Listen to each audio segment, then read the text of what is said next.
Anaya Okoro was the kind of woman people couldn't ignore. Her beauty didn't just turn heads, it silenced rooms. In the small Nigerian town where she lived, everyone knew her name. Men came from far and near, chasing her like bees to honey. But no one stayed sane. Every man who married Anaya lost his mind exactly 7 days after the wedding. It wasn't a coincidence, it was a pattern. The town's elders started warning young men to stay away. Women whispered behind her back, calling her cursed, or worse, a witch. Some said her beauty was a trap, others believed she was hiding something dark. But Anaya? She walked with quiet grace, never reacting to the whispers, never answering the questions. Her eyes carried a sadness deeper than words. People wondered, if she knew, why did she keep marrying? Why did she keep saying yes? One thing was certain, this wasn't just about love or marriage. Something strange surrounded Anaya. And as each new husband went mad, the fear in town grew stronger. No one could explain it, but one thing was clear, Anaya Okoro was not an ordinary woman. Something was haunting her, or living inside her. Ibuka Nwankwo was the first man to win Anaya's heart.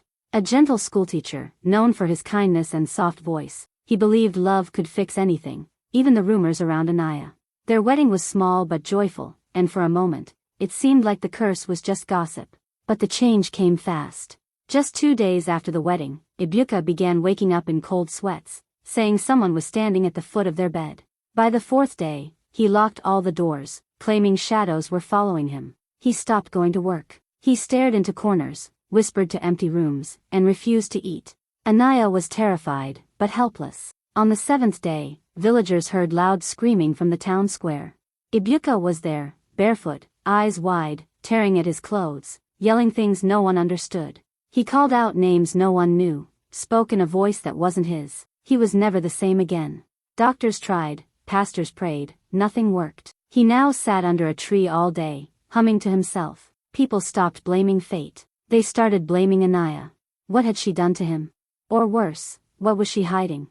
After Ibuka, people thought no man would dare go near Anaya again.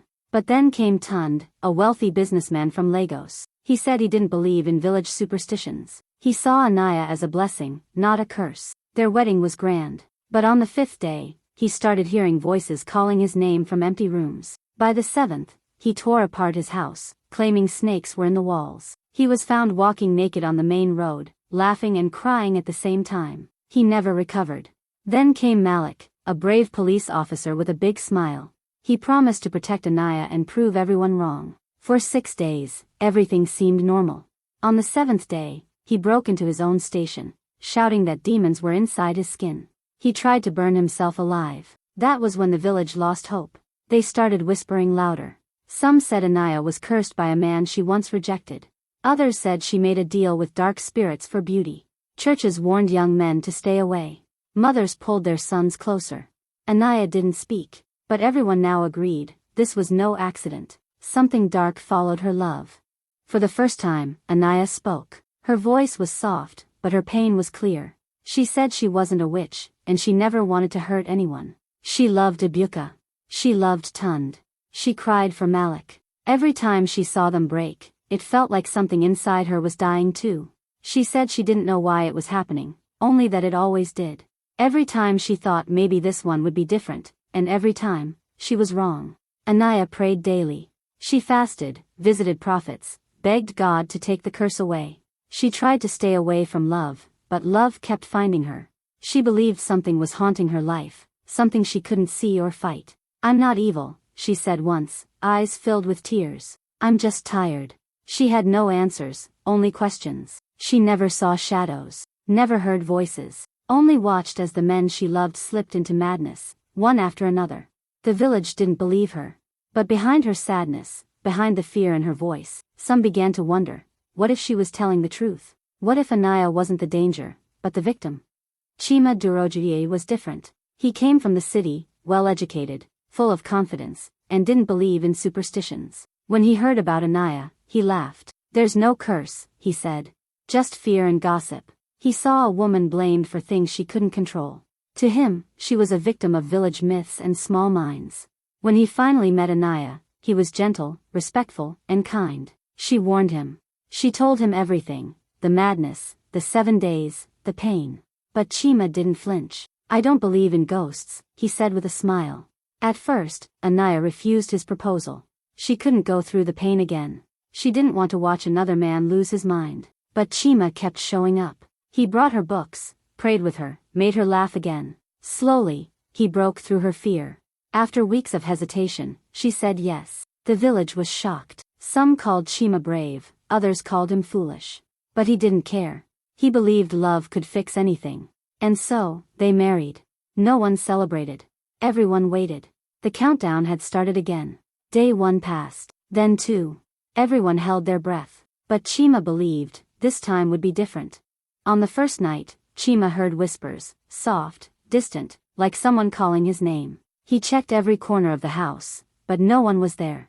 He laughed it off. Just village air, he joked. On the second night, he woke up sweating. He dreamed of fire, screaming voices, and blood pouring from the walls. By the third day, chairs moved on their own. Doors slammed without wind.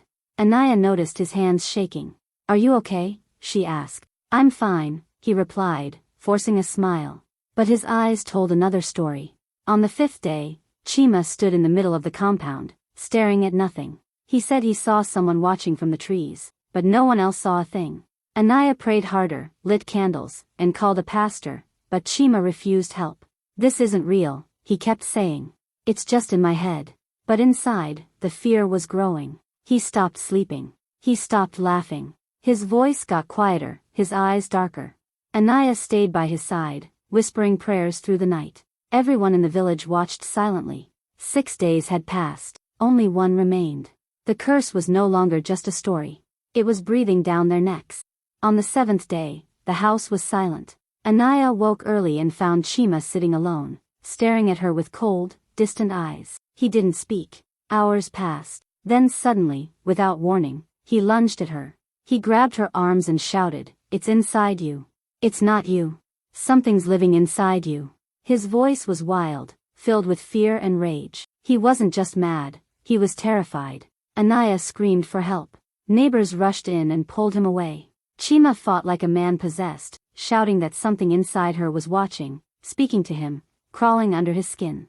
"It hides behind her eyes," he said. "It's not her." He was taken to a mental institution, restrained and sedated. But his words didn't fade. Unlike the others, Chima didn't lose his mind quietly. He left behind a message, a clue. He believed Anaya wasn't the curse herself, but the host of something darker. Something ancient. Something alive. For the first time, fear shifted. Maybe Anaya was telling the truth all along. Maybe she wasn't the danger, but the prison. And whatever was trapped inside her, was starting to wake up.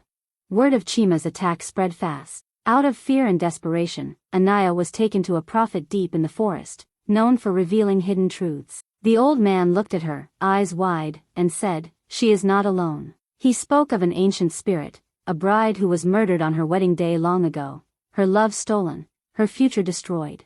That spirit never crossed over. It latched onto Anaya at birth, using her as a vessel to relive its pain. Every time Anaya married, the spirit saw the husband as its own, and then took revenge, driving him mad before the 7th day ended. Anaya stood frozen. The prophet's words unlocked memories. Of nights she couldn't remember, of dreams filled with screams and fire. She recalled moments where her hands moved without her will, where her thoughts weren't her own. She fell to her knees, weeping. She had never meant to harm anyone. She had been haunted all her life. She wasn't cursed by choice. She was chosen by something angry, something broken. The truth crushed her. The curse wasn't hers to give. It was a punishment she never asked for, but could no longer escape. The prophet gave Anaya a choice, a dangerous spiritual cleansing that could remove the spirit forever, but only if she agreed to one condition. She must never marry again. If she did, the spirit would return, angrier than before, and more husbands would suffer. Anaya sat in silence, heart heavy. All her life, she had dreamed of love, a home, children playing in her yard. But now, those dreams came with a price. Her love wasn't safe. Her touch wasn't safe. To be free, she had to give up everything she ever wanted. After a long pause, she nodded. "I choose freedom," she whispered. The cleansing lasted 3 days. It was painful, full of screaming, fire, and shadows. The spirit fought back, but in the end, it was gone. Anaya collapsed, weak but alive. The village waited, watching her every move. When she returned, she wore no ring, no smile, just quiet peace and silent grief. She had chosen to protect others at the cost of her own happiness. Her heart was still full of love, but it would never be shared. Her curse was broken, but so was her future.